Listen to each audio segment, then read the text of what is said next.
Señores, queremos agradecer al pastor Vladimir Polanco, quien está con nosotros. Les hicimos una invitación, hay que aprovecharlo cuando esté en el país.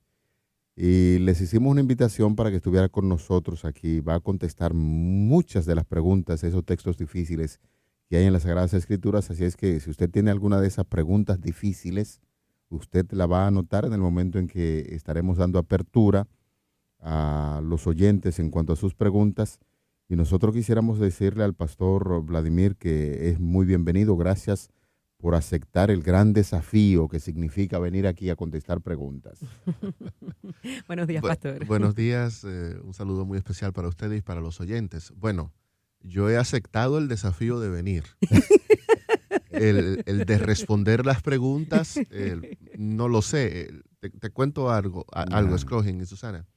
Yo he vivido 3 etapas en mi vida. Ajá. La primera era que yo creía que todas las preguntas tenían respuesta y aunque yo no supiera la respuesta, alguien la tenía. Pero no había una pregunta que no tuviera respuesta. Luego pasé a un segundo punto. Bueno, todas las preguntas tienen respuestas y yo las respondo. Y ahora estoy en la tercera. No todas las preguntas tienen respuestas. No todas las preguntas yo las respondo y hay un montón de cosas en la Biblia que nadie puede responder. Es así. Por esa etapa casi todo vamos a pasar. Así que interesante. Ojalá que las preguntas que hagan los hermanos no caigan en la categoría de mi tercera etapa. Bueno, señores, las líneas están disponibles 829-688-5600 para Santo Domingo, 809-283-00 provincias. Ese texto bíblico que se hace difícil de comprender para ti, puedes ahora y tienes la oportunidad de llamar. Nuestro invitado, el pastor Vladimir Polanco, quien es editor de IATPA y también es director de la revista Prioridades. Está con nosotros hoy para responder nuestras inquietudes bíblicas, pero ya tenemos pregunta, pastor. Apocalipsis 3:13, el que tiene oído oiga lo que el Espíritu dice a las iglesias, y escribe al ángel de la iglesia en la Odisea, he aquí el amén, el testigo fiel y verdadero, el principio de la creación de Dios, refiriéndose a Jesucristo. Muy bien, antes de responder la pregunta de ese hermano, Susana, recordamos a nuestros lectores de Prioridades que nosotros tenemos una sección de preguntas en la revista, así que si usted consigue la revista, ahí va a ver que el pastor Jorge Luis Rodríguez da respuesta a muchas inquietudes que la gente plantea en la revista Prioridades. Muy bien, la pregunta de nuestro amigo oyente con respecto a si, supongo que su pregunta es si Cristo es el principio de la creación de Dios. Es la declaración que hace Juan cuando escribe a los creyentes que viven en la iglesia o que forman parte de la iglesia de la Odisea. Mira, hermana, en el idioma en que se escribió el Nuevo Testamento, la palabra traducida como principio también puede significar preeminencia, también tiene el sentido de aquel que tiene la prioridad. También se utiliza la expresión principio no de una forma pasiva, sino como el agente que da inicio o genera esa creación. Cuando la Biblia describe a Jesús en ese relato, en esa expresión introductoria que registra el mensaje a la Odisea como principio de la creación de Dios, lo está diciendo en varios sentidos. Un primer sentido puede ser que Jesús es el ser que tiene la mayor prioridad en todo el universo. Y ver el texto de esa manera cobra sentido con una iglesia que se caracteriza por haber dejado a Jesús fuera de su círculo. Es el reclamo que Jesús le hace a la iglesia de la Odisea. Incluso es el momento cuando a Jesús se le presenta como un ser que está fuera tocando la puerta de la iglesia. O sea, cuando la Biblia lo presenta aquí diciendo, bueno, Jesús es el principio de la creación, lo que Jesús le está diciendo a la iglesia de la Odisea, hey, ustedes me tienen a mí afuera cuando yo soy la persona más importante. Yo soy el que tengo prioridad. Número 2, se puede entender también en el sentido de que Cristo fue el agente, el que generó la creación. Y eso cuando usted lo compara con las declaraciones que hace San Pablo, con las declaraciones que hace Juan en Juan capítulo número 1 o en Apocalipsis capítulo 5, donde se reconoce a Jesús como el creador de todas las cosas. Entonces, Jesús es el principio porque Él es el motor, el que genera la creación. Y la iglesia de la Odisea también tenía ese problema. La iglesia de la Odisea tiene un problema de desgane espiritual terrible. Entonces Jesús, cuando se le dice a la Odisea, yo soy el principio de la creación, lo que le quiere decir a la Odisea es, si yo tuve poder para crear el mundo, tú puedes tener la seguridad que yo puedo tener el poder para cambiarte a ti y sacarte de ese estado de frialdad y de indiferencia que tú realizaste. De hecho, es común que en la Biblia el mismo poder que Dios utilizó para crear el mundo es el mismo poder que utiliza para ahora crear vida espiritual en nosotros. De hecho, en el Salmo 51, David oró, crea en mí, oh Dios, un corazón limpio. Y cuando utilizó allí el verbo crear, es el mismo verbo hebreo, barak, que se utiliza en Génesis 1 para referirse a la creación del mundo. Entonces, el mensaje a la Odisea es ese. Yo, que tengo el poder para dar inicio a la creación del mundo tal y como tú lo has visto, quiero darte a ti la seguridad que tengo el poder de realizar una obra transformadora y cambiar ese estado de indiferencia espiritual que tiene la iglesia de la Odisea. Son las 7:29 minutos. Vamos a recibir la primera llamada. Hello, buenos días. Buenos días. Gracias por Dios llamarnos. le bendiga a todos. Amén. Muy amable, amén. Yo quiero hacer una pregunta al pastor para ver que estoy como medio enredado, entonces quiero decirme la cara que está en Primera de Pedro, capítulo 3, versos del 17 hasta el 20. Correcto, sí, un texto Sí, clásico, ¿no? sí. Adelante. ¿Cuál es su pregunta? Que dice que el que mismo bajó de los cielos, sí mismo bajó y le predicó a los que están encarcelados Correcto. de la era de Noé. Muy bien, gracias, mi Gracias. hermano. Si quiere, oiga la respuesta por la emisora. Vamos a leer el pasaje para que la gente vea el contexto. Primera de Pedro 3, 18 en adelante dice así. Asimismo, Cristo padeció una sola vez por los pecados, el justo por los injustos, para llevarnos a Dios, siendo la verdad muerto en la carne, pero vivificado en el Espíritu. Y en el Espíritu fue y predicó a los espíritus encarcelados, los que en otro tiempo desobedecieron, cuando una vez esperaba la paciencia de Dios en los días de Noé, mientras se preparaba el arca, en el cual pocas personas, es decir, 8, fueron salvadas por agua. Me imagino que la preocupación que tiene el hermano es ¿qué significa esa frase? Que Cristo fue y predicó a los espíritus encarcelados en los tiempos de Noé. Porque si Jesús vivió en el siglo I de nuestra era, ¿cómo es posible que estando en el siglo I haya podido ir a predicarle a los espíritus encarcelados en el tiempo de Noé? Primero vamos a ver cuál es la tradición que hay detrás de una de las interpretaciones que tiene este pasaje. Sucede, Susana y Scroggins, que un libro que no es bíblico, óigame bien, amigo oyente, un libro que no es bíblico, que no forma parte del canon de las Sagradas Escrituras, Primera de Enoc, un documento que se escribió entre el siglo II y siglo I antes de Cristo, y se le atribuye al patriarca Enoc, pero no lo escribió el patriarca Enoc, pero se registran allí una serie de tradiciones. Una de las tradiciones que registra ese libro pseudoepígrafo judío es que en los tiempos de Noé hay una declaración en Génesis 6 donde dice que los hijos de Dios vieron que las hijas de los hombres eran muy hermosas y tuvieron relaciones con ellas. Entonces ellos creen, en ese libro de Enoc enseñó que los hijos de Dios mencionados allí fueron ángeles caídos y que por lo tanto de las relaciones entre ángeles caídos y las hijas de los hombres surgió una raza que en Génesis 6 se llama los gigantes. Ese mismo libro entonces plantea que Dios castigó a esos ángeles que decidieron tener relaciones sexuales y los encarceló. Entonces, entre los judíos circulaba una tradición que los espíritus encarcelados no eran seres humanos. Los espíritus encarcelados fueron esos ángeles que supuestamente tuvieron relaciones con mujeres y de las cuales nacieron hijos. Dios se molestó con ellos, los castigó, y entonces en la tradición judía se esperaba que llegara el momento cuando el Mesías viniera y le proclamara el mensaje a esa gente. Pero hay un detalle de lo que enseña Primera de Enoc.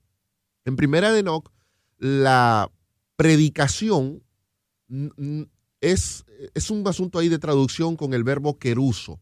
El verbo queruso no solamente significa predicar, sino también proclamar. Y la proclamación no siempre es una predicación.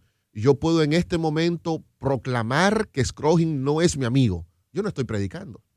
Yo puedo hoy proclamar que el candidato X es el ganador. Entonces, en el libro de Enoc no hay una predicación a los espíritus encarcelados. Lo que hay es una proclamación. Y en esa proclamación lo que Dios hace es anunciarle a esos ángeles caídos que ellos fueron derrotados. Así que menciono este contexto para que los oyentes entiendan que la mentalidad judía nunca concibieron que los espíritus encarcelados fueran seres humanos. Para ellos, los espíritus encarcelados eran esos supuestos ángeles que pecaron teniendo relaciones sexuales. Pero digo esto y le aclaro que no es una enseñanza bíblica. La Biblia presenta a los ángeles como seres asexuales. Cuando a Jesús le preguntaron si en la Tierra Nueva iba a haber casamiento, Jesús dijo, no, en la Tierra Nueva no va a haber casamiento, todos seremos como ángeles. No es bíblico el concepto que los ángeles, en este caso los demonios, tengan relaciones con seres humanos y que fruto de esa relación nazcan personas. Eso es completamente antibíblico. Entonces, ¿qué es lo que quiere resaltar Pedro cuando habla que Cristo en el Espíritu, no podemos obviar, amigo oyente, esa expresión, que en el Espíritu fue y predicó a los espíritus encarcelados en los tiempos de Noé? El mismo Jesús declaró en Juan capítulo 8 que todo el que peca es esclavo del pecado. Por lo tanto, la Biblia utiliza la metáfora de la esclavitud para hablar de aquel ser humano que por una u otra razón ha sido amarrado por el pecado. Está encarcelado en las garras del pecado. Así que cuando Pedro habla que Jesús fue y predicó a los espíritus encarcelados, puede estar refiriendo a las personas que simple y llanamente por desconocimiento de Dios todavía se mantienen en un estado de esclavitud con relación al pecado. Es decir, el pecado los tiene encerrados como si estuvieran presos. ¿Por qué la Biblia dice que Jesús fue y le predicó a esas personas en el Espíritu? Bueno, cuando uno analiza Génesis capítulo número 6 se da cuenta que una de las declaraciones que hace Moisés es que el Espíritu de Dios estaba ya cansado de trabajar con los antediluvianos. Ya era demasiada la obra que se había hecho en ellos y ellos no razonaban. Ahora, ¿cuál fue el instrumento que Cristo utilizó para predicar su palabra en los tiempos de Noé a aquellos que estaban encarcelados en el pecado? Pues fue al mismo Noé, que Pedro lo declara como un heraldo de justicia, una persona que en aquel tiempo fue el instrumento que Dios usó para predicar el evangelio. Fíjese bien que hay una identidad entre Cristo y su mensajero. Pedro dice que Jesús fue y predicó en el Espíritu, pero fue y predicó en el Espíritu porque el Espíritu Santo, el instrumento que utilizó en aquel entonces, fue a Noé.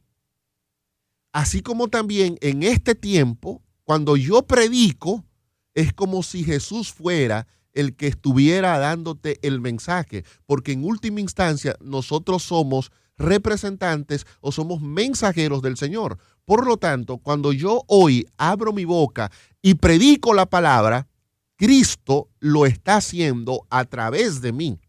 Yo no puedo pretender que yo soy Cristo. No, yo no soy Cristo, pero soy un instrumento que Jesús usa por medio de su Espíritu Santo para predicar a los que están encarcelados en el pecado hoy. En los tiempos de Noé, el que estaba encarcelado en el pecado recibió un mensaje. ¿Y a través de quién lo recibió?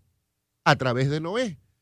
Fíjese que en ese mismo relato de Primera de Pedro 3, 18 al 20, el apóstol Pedro menciona que esa predicación de Noé a los espíritus encarcelados, la expresión espíritu también se refiere a los seres humanos de aquel entonces, solamente generó 8 conversiones.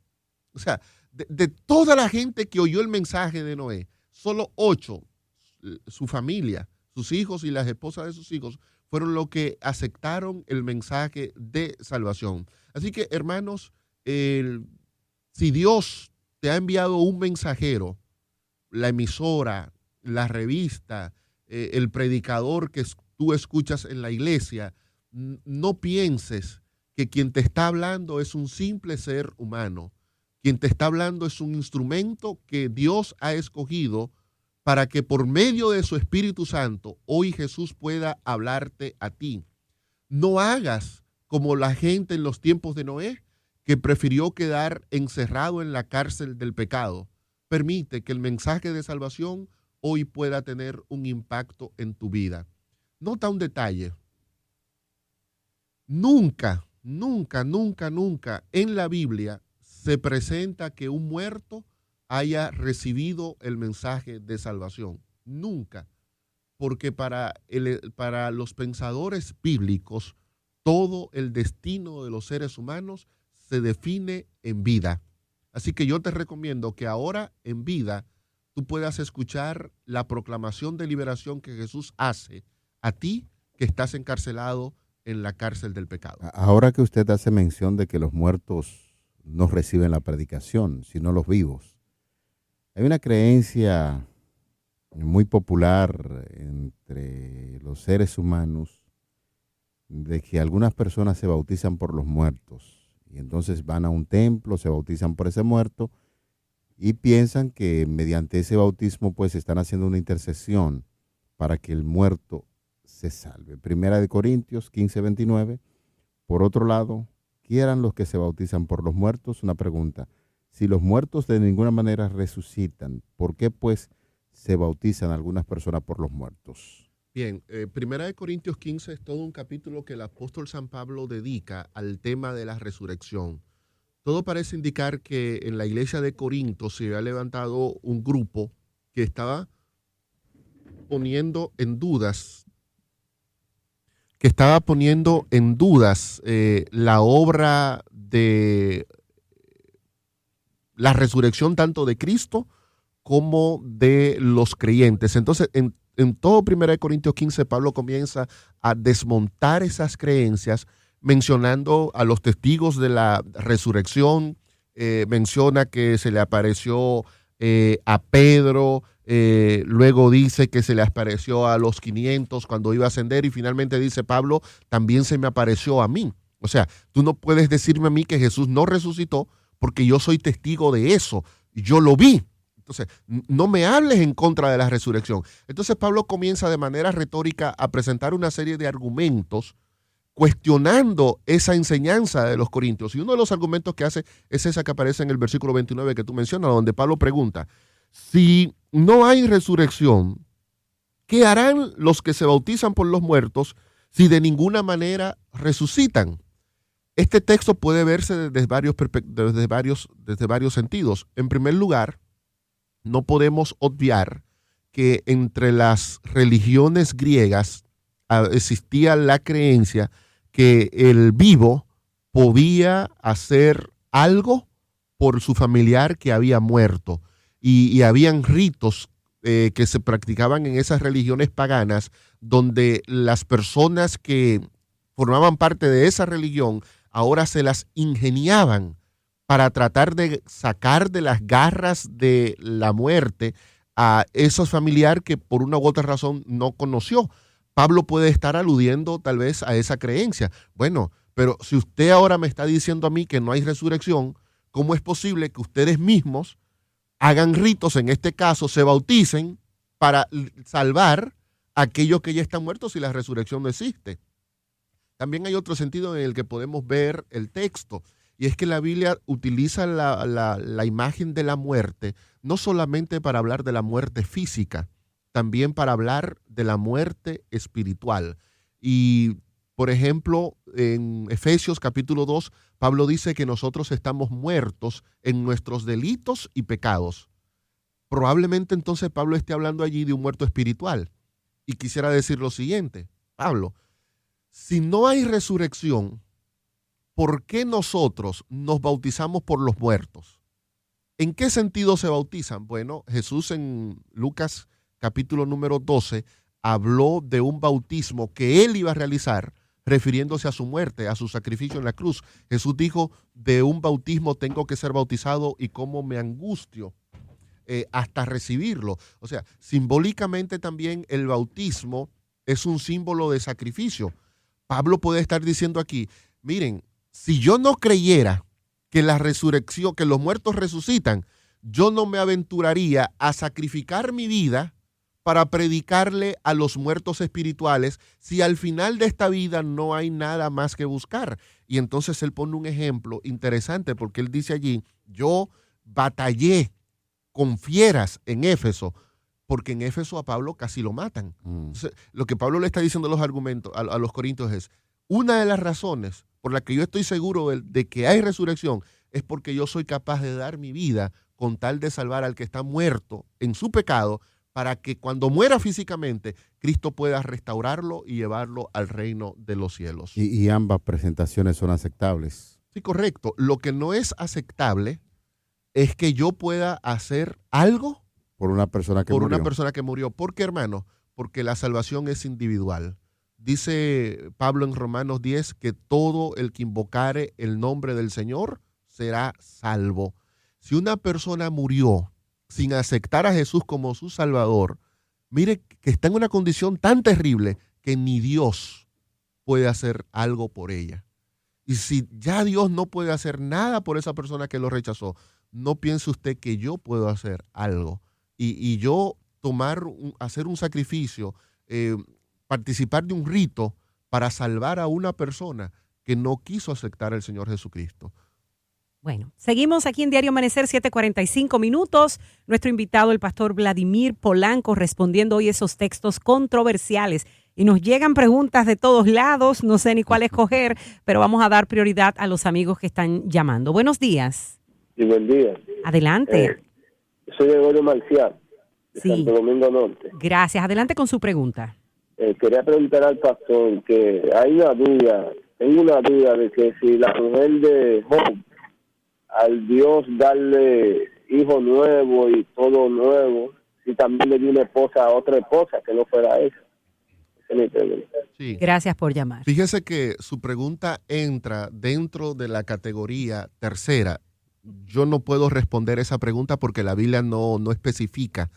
Yo puedo suponer, óigame bien, yo puedo suponer que fue otra señora, que no fue la señora del principio que lo maldijo y lo abandonó, pero es solo una suposición mía porque en ningún momento la Biblia hace alusión a un nuevo matrimonio en la vida del patriarca Job. Pero parece lógico deducir que fue otra señora, pero bíblicamente hablando eso no hay forma de demostrarlo. Hay una pregunta interesante que se encuentra en el libro de Levítico, capítulo 2, verso 16, donde dice, por tanto, nadie os juzgue en comida o en bebida o en parte de día de fiesta o de luna nueva o de sábados. Colosenses 2:16, tomado de Levítico. Entonces uno se pregunta aquí, bueno, pero ustedes enseñan que el día sábado es el día que hay que guardar. Algunos guardan otro día, el domingo, el lunes, etcétera. Uh-huh. Y entonces aquí el apóstol Pablo está enseñando que nadie debe juzgar en cuanto a día nueva o día de reposo. Correcto. ¿A qué se está Ni en refiriendo comida eso? ni en bebida. Correcto, y yo estoy totalmente de acuerdo con el apóstol Pablo. Lo que pasa es que nosotros queremos leer en el texto lo que el texto no dice. Pablo no dice, y ya no hay que guardar asuntos de comida, de bebida, de día de fiesta, de luna nueva, ni de sábado. Ujú. ¿Utilizó Pablo esa expresión, que no hay que No, guardar? no. ¿Qué fue lo que él dijo? Nadie os juzgue. Nadie os juzgue. Y hermanos, usted que cree que el sábado es el día de reposo, no juzgue al que no acepte el sábado como día de reposo. Usted que cree que solo tiene que ser vegetariano, no juzgue al que come carne. Usted que cree que hay que ir a la iglesia los miércoles, no juzgue al que no va a la iglesia los miércoles. Pablo lo que está aquí es quitando de nosotros el derecho de juzgar la conducta de los demás. No importa que esa conducta sea en asuntos de comida, en asuntos de comportamiento o en asuntos religiosos. Usted no tiene que juzgar a nadie. ¿Por qué Pablo hace esa declaración y nos dice que nosotros no estamos en condiciones de juzgar? Bueno, quizás si tomamos el contexto de esa declaración del versículo 16, que es Colosenses 2, 14 y 15, vamos a encontrar lo siguiente. Pablo dice, y él, Jesús, anuló el acta de los decretos que había contra nosotros. Fíjese que en ningún momento Pablo dice que anuló la ley. Pablo dice que anuló el acta de los decretos. ¿Qué era el acta de los decretos? Bueno, en la antigüedad, la frase traducida como acta de los decretos, en griego cheirografón, era una especie de talonario en donde se anotaba la deuda que usted tenía. Para poner un ejemplo, quizás que no todos podamos entender, usted tiene una cuenta en el colmado, entonces usted va al colmado y le dice, dame 2 libras de arroz y 1 libra de habichuela y una botellita de aceite. El muchacho le anota eso. Al otro día usted vuelve, dame 1 libra de harina, dame media libra de azúcar y dame media libra de queso. Y el muchacho le anota eso. Todo lo que él está anotando es un cheirografón, es un registro, es un acta donde queda escrito lo que usted debe. Eso no es una ley. Lo que el muchacho está registrando no es una ley. Lo que el muchacho está registrando es su deuda. Bueno, Pablo dice que Jesús, la deuda que nosotros teníamos con Dios, porque se anotó cuando yo adulteré, se anotó cuando yo hablé mentira, se anotó cuando yo deshonré a mis padres. Todos mis pecados han quedado anotados. Por ahora, Pablo dice que cuando Jesús muere en la cruz del Calvario, esa acta de decretos, ese registro de deuda que me condenaba porque era en mi contra, Cristo lo anuló. Y al anularlo, dice San Pablo, lo clavó en la cruz. Y entonces toda mi deuda fue saldada. Es como cuando usted va al colmado y le dice, dame todo lo que yo te debo. Cuando usted le paga al muchacho, ese registro, ese talonario, ese acta de deuda que usted tiene, el muchacho tiene que anularla. Entonces, fue lo que Jesús hizo. Jesús anuló eso al pagar el precio por nuestros pecados. Y número 2, al despojar a los principados, a las autoridades y a las potestades, que en Efesios 6 son expresiones que Pablo dice que se aplican a los demonios. O sea, lo que Pablo está diciendo aquí es, Cristo me perdonó, anulando el acta de los decretos que había contra mí. Y número 2, triunfó sobre los demonios que son los que me incitan a mí a pecar. Si ya mi deuda con Dios fue saldada y los demonios que habían arruinado mi vida fueron derrotados por Cristo en la cruz, ¿cómo es posible que ahora Scroggin quiera venir a juzgar mi vida?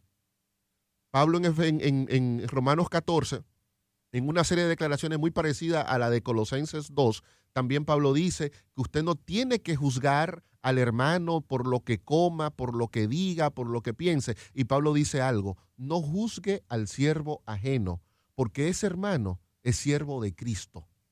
Y como es siervo de Cristo, el único que tiene derecho a juzgarlo es el Señor. Entonces, Pablo allí no está hablando de si tenemos que observar esas prescripciones. Lo que Pablo está allí es diciendo, no juzgue al otro, no juzgue al otro. Uno nunca sabe cuál es la condición del otro. Uno nunca sabe cuál es la realidad por la que está atravesando el otro. ¿Por qué tengo yo que juzgarlo? Entonces sí, hermano, no juzgue al que tenga una creencia distinta a la suya. Dios no nos ha llamado a juzgar, Dios nos ha llamado a compartir la verdad. Y la gente tomará su decisión cuando escuche la verdad, pero no está en nosotros juzgar y criticar a las personas que están tomando una vida religiosa distinta a como la hacemos nosotros. Más llamadas, son las 7:52. El pastor Vladimir Polanco respondiendo las preguntas que se pueden contestar, sí, ¿verdad, claro, pastor? por supuesto. Bueno, vamos a dar oportunidad a la gente que está escribiendo por las redes sociales, Facebook y Twitter. Dice, buenos días, mi pregunta es, ¿a quién se refiere en Apocalipsis 12 de la mujer vestida de sol con la luna en los pies y una diadema de 12 estrellas. Bueno, si respondo concretamente a la pregunta de esa persona, se refiere a la iglesia. En la Biblia, una mujer es representante del pueblo de Dios. Dependiendo de la manera en que aparezca descrita, puede ser una fase de la iglesia en apostasía o puede ser una fase de la iglesia en una correcta relación con Dios. Por los atavíos que tiene la mujer en Apocalipsis capítulo número 12, vestida de sol, la luna y las estrellas, que son elementos que lo único que hacen es dar luz al planeta. Entonces, evidentemente, lo que Juan está diciendo aquí es que él vio a la iglesia en una condición bonita, en una condición buena, en una condición cuando la iglesia estaba lista para ser un instrumento de luz para el mundo. Tal vez a ese hermano le preocupa, pastor, ¿y entonces qué significa eso de que estaba vestida de sol, con la luna bajo sus pies y corona de 2 estrellas? Bueno, es una expresión simbólica que podrá interpretar todo lo que usted quiera atribuirle, mi querido hermano. Si usted quiere decir que el sol es Cristo, bueno, pues usted va a citar ahí a Malaquías diciendo que el sol de justicia representa al Señor y que por lo tanto cuando la iglesia está vestida de sol, entonces la iglesia está vestida de Cristo. Si usted quiere decir que la luna refleja la luz del sol y la palabra de Dios refleja lo que es el Señor, puede decir que la iglesia entonces está sustentada en la palabra y así sucesivamente, pero yo trato de no darle una explicación a cada uno de esos detalles. Lo que yo veo allí es que la iglesia está vestida de todos los elementos que dan luz al mundo. En Mateo 5, Jesús describió a la iglesia, a nosotros, diciendo, vosotros sois la luz del mundo. Si su iglesia no te da luz, salga corriendo de allí. Salga corriendo de allí, porque la función de la iglesia es darte luz, iluminar tu camino espiritual, llevarte a ti por una senda de gozo y de crecimiento. Si usted está en una iglesia que todo es oscuro, que todo es amargo y que todo es pleito, mire, trate de buscar un mejor lugar para congregarse, porque el sentido de Dios para su iglesia es que su iglesia tiene que ser siempre un instrumento de luz para todos los que estamos dentro de ella. Ya son las 7:55. Vamos a recibir otra llamada para el pastor Vladimir Polanco. Hello, buenos días. Sí, buen día. Le felicito por su programa y que Dios le bendiga. Gracias. Tengo 2 preguntas en una. Número 1, hay una confusión en el pueblo cristiano de que los niños que mueren se pueden perder o pueden salvarse. Inclusive, peor aún, los niños que fueron abortados por sus madres. Esa es una pregunta. Y la segunda es cuando el apóstol Pablo dice en 1 Corintios 12, ¿acaso todos son apóstoles, son profetas? Pero que llegará un momento en que cesarán los dones. Y hay grupos que creen como que los dones cesaron, los dones espirituales, pero los dones no pudieron haber cesado. Yo creo que continúan, no igual que en el pasado, pero quiero que usted me responda esa inquietud. Muchas gracias y buen día. Buen día. Gracias, amigo. Vamos a comenzar con la segunda pregunta. ¿Cesaron los dones? No pueden cesar los dones. ¿Por qué? Porque los dones fueron dados, dice Efesios capítulo número 4, para la edificación del cuerpo de Cristo, es decir, para la edificación de la iglesia.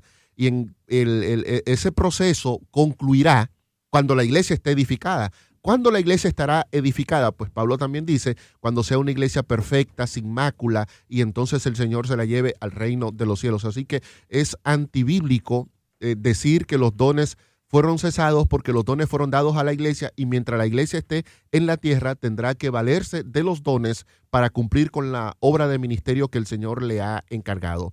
Con respecto a la segunda pregunta, bueno, hay aspectos allí donde la revelación bíblica no llega, así que es difícil uno poder emitir una opinión certera con respecto a eso, pero sí puedo decirle que en Isaías capítulo número 65 se menciona claramente que habrá niños en la tierra nueva. Si habrá niños en la tierra nueva, es evidente entonces que habrá niños que se salvaron. Ya lo que usted me pregunta sobre qué pasa con el niño de una madre que lo abortó, yo no puedo responderte esa pregunta porque la Biblia no tiene respuesta para ella. Yo tengo una opinión muy personal sobre ese tema, pero la radio no es el mejor lugar para uno emitir opiniones personales. Aquí tratamos de que lo que nosotros hablemos sea lo que podamos justificar con la palabra del Señor. Pastor, ¿por qué no hacer entonces una conexión de esa declaración con lo que dice Isaías 65:20, donde habla que no habrá niño que muera de 100 años? Bueno, vamos a leer el texto de Isaías 65:20, donde dice: no habrá más allí niño que muera de pocos días, ni viejo que sus días no cumpla, porque el niño morirá de 100 años y el pecador de 100 años será maldito. ¿Qué quiere decir el profeta Isaías cuando da una declaración como esta? Va a haber muerte en la tierra nueva. La gente se preocupa porque en el versículo 17 Isaías había dicho que Dios estaba creando un cielo nuevo y una tierra nueva, y de repente viene y dice que en esa tierra nueva el niño morirá de 100 años. Pero niño de 100 años. ¿Y tú conoces un niño de 100 años? Bueno. No conozco. No. ¿Y usted, amiga, que está con nosotros? No existe un niño de 100 años. Si tiene 100 años no es un niño. No. Entonces, cuando la Biblia dice que el niño morirá de 100 años, Isaías 66 está escrito en un lenguaje poético. Ustedes saben que los poéticos se valen de imágenes, de figuras, que usted tiene que estar ahí bien concentrado para poder captar el sentido real de la frase. Cuando Isaías dice, y morirá el niño de 100 años, lo que Isaías los está diciendo es tonto. No hay niño de 100 años. Por lo tanto, el niño no morirá. Bueno, pues más preguntas. Vamos a las llamadas. Buenos días.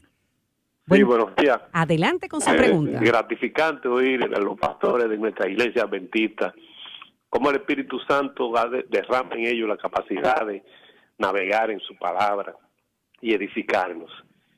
Pastor Vladimir, por favor, ¿cuál es la base bíblica para las ancianas? Porque la Biblia manda que hayan ancianos y que hayan diáconos, pero no encuentro la referencia a las ancianas como ministras de la iglesia. Muchas gracias. Gracias por llamar. Bueno, quería hacerle una pregunta. Se fue. Una contrapregunta a él. Bueno, hermano, si usted quiere una cosa es la teología de la iglesia y otra cosa es la administración de la iglesia. Le voy a poner un ejemplo. ¿Había diáconos en el Antiguo Testamento? ¿Escogen? No había diáconos en el Antiguo Testamento. Sin embargo, ¿nombró Jesús diáconos? Claro. No. Jesús no. Jesús nombró apóstoles. La iglesia. La iglesia nombra a los diáconos. Ajá. ¿Por qué? Por la necesidad que se da. Entonces la iglesia dice, bueno, está bien que Jesús solo nombró apóstoles, pero aquí hay una necesidad que tenemos que suplir ayudando a las hermanas viudas, y los apóstoles están dedicados solo a la predicación. Entonces, ¿qué hacemos? Vamos a nombrar diáconos. Pero es que en el Antiguo Testamento no se nombra diáconos. Es que no importa, eso no es un asunto teológico. Esto es un asunto de administración. Para dar mayor eficiencia a la obra de la iglesia. Le pregunto al hermano oyente, ¿y había directores de escuela sabática en el Nuevo Testamento? Ni siquiera existía el término. Nosotros tenemos directores de escuela sabática. Sí. O sea, y nadie viene y dice, en la Biblia no hay un solo versículo que hable de que hay que nombrar escuela sabática. No, porque esa es una decisión que entra en un criterio administrativo donde la iglesia tiene una necesidad y busca la mejor manera de satisfacerla. Entonces, mi hermano, concretamente, la respuesta a su pregunta es no. La Biblia no menciona ancianas en femenino, no lo menciona. ¿Significa eso que la iglesia contradice la Biblia cuando hoy permite el nombramiento de ancianas? No, porque todo va a depender de la necesidad que tiene su congregación local.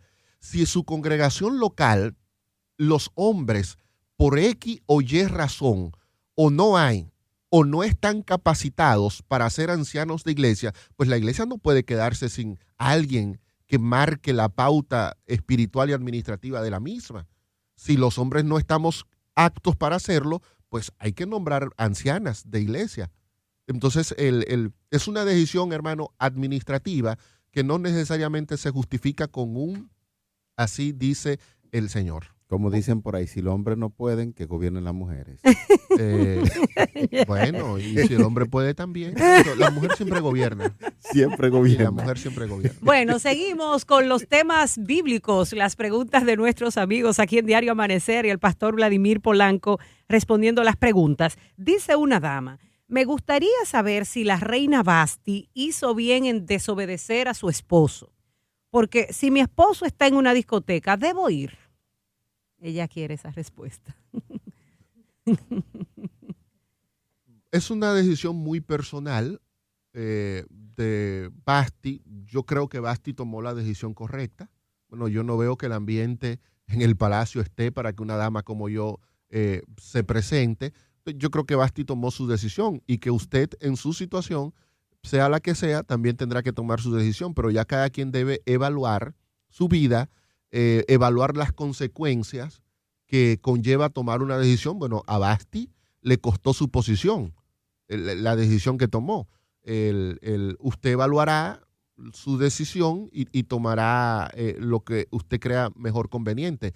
Ahora, recuerde siempre que a la hora de tomar una decisión, usted debe tener como meta glorificar el nombre de Dios. Si una persona, no importa que sea su marido, su compañero, su amigo, te está proponiendo algo que va a tirar por tierra a tu Salvador, es evidente que usted tiene que tomar la decisión y decirle no. No importa quién sea y no importa las consecuencias que eso pueda tener, pero siempre creyendo que nuestra vida, en primer lugar, tiene que glorificar el nombre de Dios y que cualquier cosa que pueda poner eso en riesgo, un cristiano no lo debe hacer. Vale mucho siempre tomar en cuenta el consejo de Pablo. Bueno, todo me está permitido. Más no todo conviene. Pero no todo te conviene. O sea, usted puede hacer lo que usted quiera, pero sepa que eso trae un resultado. El otro día un amigo me mandó un gráfico de eso de que ponen en Facebook. Entonces él pone en el gráfico aparece Pablo diciéndole a los creyentes de Corintios, donde él, Filipenses creo, donde él mandó la declaración, donde Pablo le dice al secretario, escríbeme ahí, hagan todo lo que ustedes quieran, pero luego no vengan llorando donde mí. Entonces el amanuense le dice, Pablo, no, vamos a buscar una mejor manera de decirlo. Ah, bueno, pues está bien, vamos a decirlo de otra manera. Todo me es lícito, pero no todo me conviene. O sea, es lo mismo, haga lo que usted quiera, pero sepa que hay cosas que no le conviene y que al final eso va a traer consecuencias sobre usted. Vamos a recibir otra llamada. Son las 8:05. Estamos conversando con el pastor Vladimir Polanco en diferentes temas de esos textos difíciles de la Biblia. Vamos a recibir otra llamada. Hello, buenos días. Se fue. Se fue. Vamos a la otra. Bueno, solo dice pi, pi, pi, pi. Vamos a ver, 829-688-5600 es la línea de Santo Domingo, 809-283-00, provincias y celulares. Bueno, se llenó de nuevo el panel. Vamos con esta. Buen día. Buen día. Sí, buenos días. Buenos días. Baje un ¿Puede bajar poquito el volumen, por favor. El volumen de radio está muy alto. Escúchenos Yo quiero por el participar. teléfono. Sí, adelante con su pregunta al pastor Vladimir. La pregunta al pastor Vladimir es lo siguiente acerca del cristianismo. Porque es que mucha gente que va a una iglesia ya que se llama llamada evangélica, nosotros como iglesia tenemos que proclamar la verdad porque estamos firmes, seguros de que estamos proclamando la palabra de Dios y su emisora que está haciendo un trabajo maravilloso.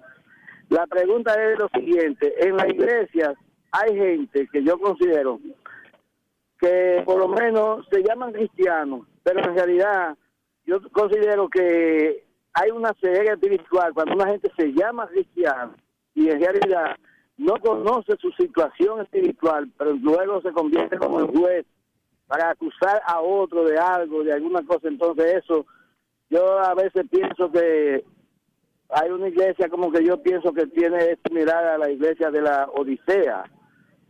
Entonces yo pienso que eso es lo que en realidad Muy bien.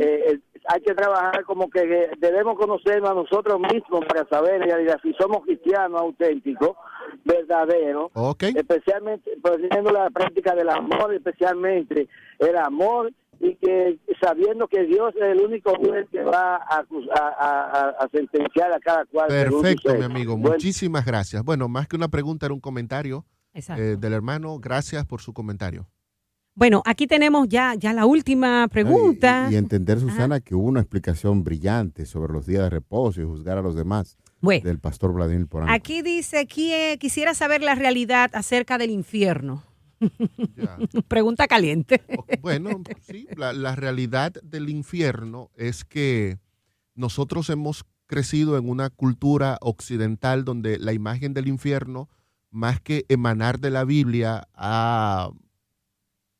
tiene sus raíces tanto en la literatura griega, pero en el tiempo de nosotros más en los escritos de Dante de Alighieri, en su obra clásica, ¿no? El infierno. Y entonces la imagen que Dante vendió del infierno es la imagen que muchos de nosotros hemos aceptado. La Biblia no habla de un infierno como tal. La Biblia dice que cuando una persona muere va al sepulcro y que esa persona va a recibir los resultados de su vida hasta la resurrección. Y sí, la Biblia sí dice que Dios, a las personas que decidieron rechazarlo y negarse a aceptar su amor, los va a destruir con fuego. Pero la Biblia dice que de ellos no quedará ni raíz ni rama. Es decir, serán destruidos por completo. No estarán ardiendo por toda la eternidad.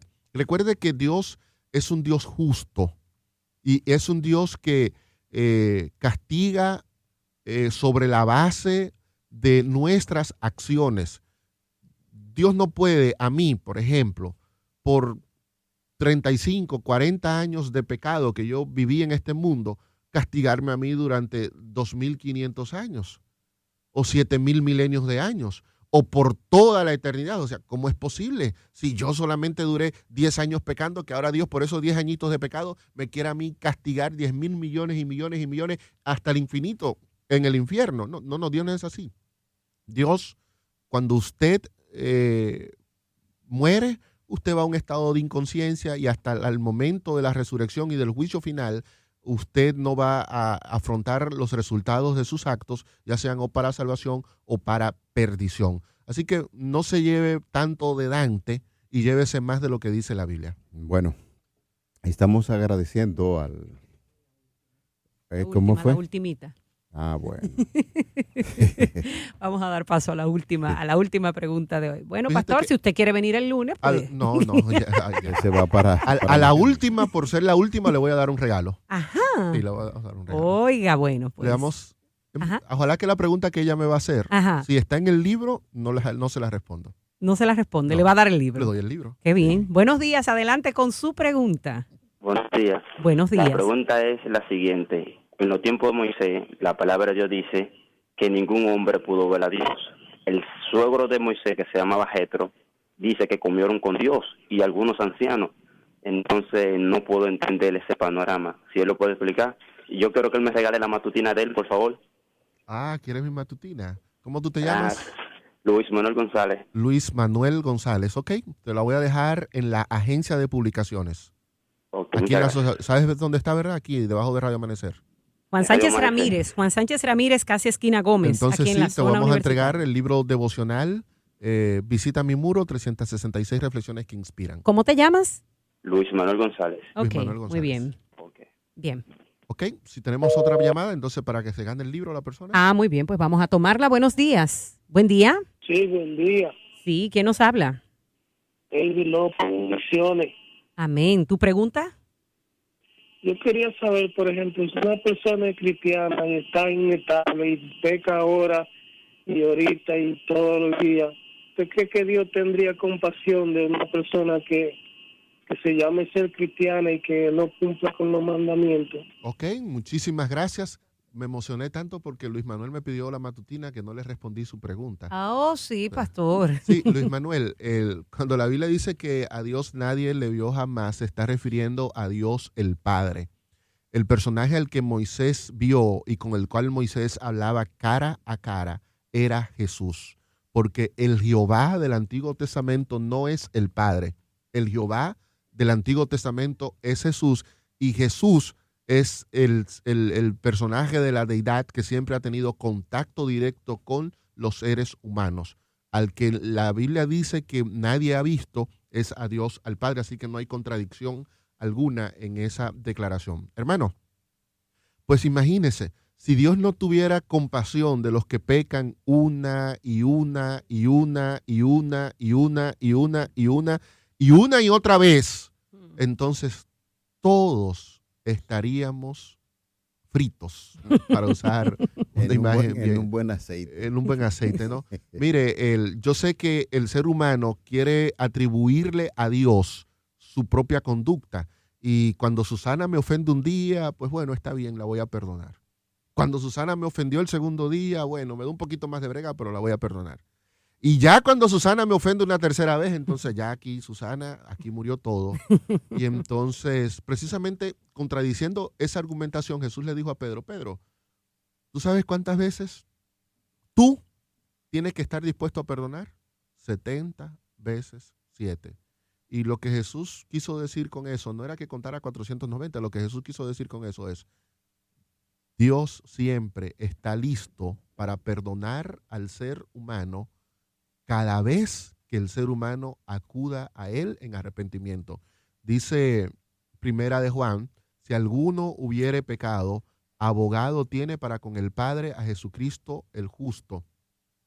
Primera de Juan, el capítulo 2, y también en Primera de Juan 1, dice que si alguno de nosotros confiesa su pecado, Jesucristo es fiel y justo para perdonar nuestro pecado, Primera de Juan 1:9, y limpiarnos de toda maldad. Así que no importa las veces que usted ha fallado, venga donde Dios y pídale perdón a Dios. Ahora, hay una diferencia entre el perdón de Dios y el perdón de los seres humanos. Cuando Dios perdona, al mismo tiempo te está dando a ti la capacidad para superar ese error. Así que Dios no tiene problema en perdonarte, pero Dios espera que tú no sigas cayendo en el mismo pecado, porque Él tiene poder para sacarte de ese pecado y librarte para siempre de toda maldad. Y uno se podría preguntar, pastor, pero ¿y entonces, y si mi esposo es el que me ofende una vez, 2 veces, 3 veces, 500 veces? ¿Qué voy a hacer yo con ese hombre? Bueno, yo solo puedo decirte que Pablo dice en 1 Corintios 7 que tú estás llamada a vivir en paz.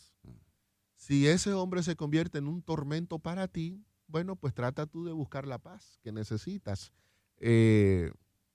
Una cosa es que tú lo perdones y otra cosa es que tú tengas que necesariamente aguantar todo lo que él te haga. Tú puedes perdonarlo, bueno, está bien, yo te perdono, pero mira, yo quiero estar tranquila, yo quiero vivir en paz y esta situación así no puede continuar. Pero bueno, en el programa de las 9, los hermanos de Restauremos la Familia sí podrán ayudar un poquito más con eso. Pero me gusta esa declaración de Pablo, donde Pablo le dice a la mujer, bueno, sobre todas las cosas, Dios quiere que tú vivas en paz. Así que ese es un principio que hemos de tomarlo en cuenta cuando la situación matrimonial se ha tornado muy, muy conflictiva. Entonces, ¿para quién va a ser el libro, pastor? Porque las preguntas que le hicieron no estaban en el libro. Es que a mí se me olvidó. Ah, sí, usted dijo que si alguien llamaba y hacía una bueno, pregunta, la última. Aquí yo tengo una... Yo sé que tú quieres ya que yo me vaya. No, pastor. Si usted quiere, pues usted viene el lunes y seguimos. ¿Tienes una de las redes sociales? Hay muchas Sí, preguntas. yo tengo una aquí. Que tenemos otro invitado. Tengo hasta un audio, es de un jovencito que se llama Hazel, escribe desde Miami e hizo una pregunta sobre Samuel. Sus hijos le están escuchando. Hazel me hace preguntas que yo no soy capaz de responder. Sí, su esposa Katy y Hazel, sus hijos le están escuchando y aquí hasta mandó la pregunta por audio. ¿Usted qué sabe si la sacamos o no? No, que Hazel me hace preguntas que yo no es el hijo, ¿verdad? Sí, mi hijo. Su hijo lo está escuchando. Un saludo muy especial para Hazel, para mis hijos y mi esposa también. Claro. Un abrazo. Bueno, vamos entonces a tomar esta última llamada para ver si se lleva el libro. Okay. No, la última llamada y se lleva el libro. Es que se me olvida, es que me emociono con la pregunta. Muy bien, muy bien. Pues vamos entonces a la última llamada. A ver. Buen día. Buen día. Sí, buen día. Sí, adelante, su nombre, por favor. Simón Cedeño. Muy bien. Simón Cedeño, su libro está aquí en Radio Amanecer. Sin pregunta y nada. No, puede que haga la pregunta, pero venga y busque su libro. Ok. ¿Oyó? ¿No puedo hacer la pregunta? Sí, adelante, rapidito. Ok, muy bien. La pregunta que tengo es, por ejemplo, ese Génesis. Cuando el autor de Génesis dice que Dios hizo a Adán a imagen y semejanza. O sea, yo puedo entender que Dios tiene una forma a través de esa expresión. Explíqueme, por favor. Sí, ok, muchísimas gracias. Sí, mi querido, nosotros llevamos la imagen de Dios tanto en el aspecto espiritual como en el aspecto físico. Usted dirá, pero pastor, cuando yo lo veo a usted es tan feo que yo siento que usted no tiene la imagen de Dios. Bueno, lo que pasa es que ya van más de 6,000 años de depravación y de pecado y queda poco, ¿no? Pero Adán debió ser una persona bastante imponente. Lo importante es que dentro de poco conoceremos a Adán. Exacto. Y dice el apóstol San Juan en Primera de Juan 3 que muy pronto entonces nosotros llegaremos a ser semejantes a nuestro Dios, tanto en lo físico como en lo espiritual. Pero sí, la imagen de Dios conlleva los dos aspectos. Simón, ven y busca tu libro aquí en las oficinas, en la recepción de Radio Amanecer. Te llevas un libro que se titula Textos Bíblicos Controversiales. Es la respuesta que la Biblia ofrece a muchos de esos pasajes bíblicos. Bueno, agradecemos al pastor Vladimir Polanco por responder todas estas preguntas.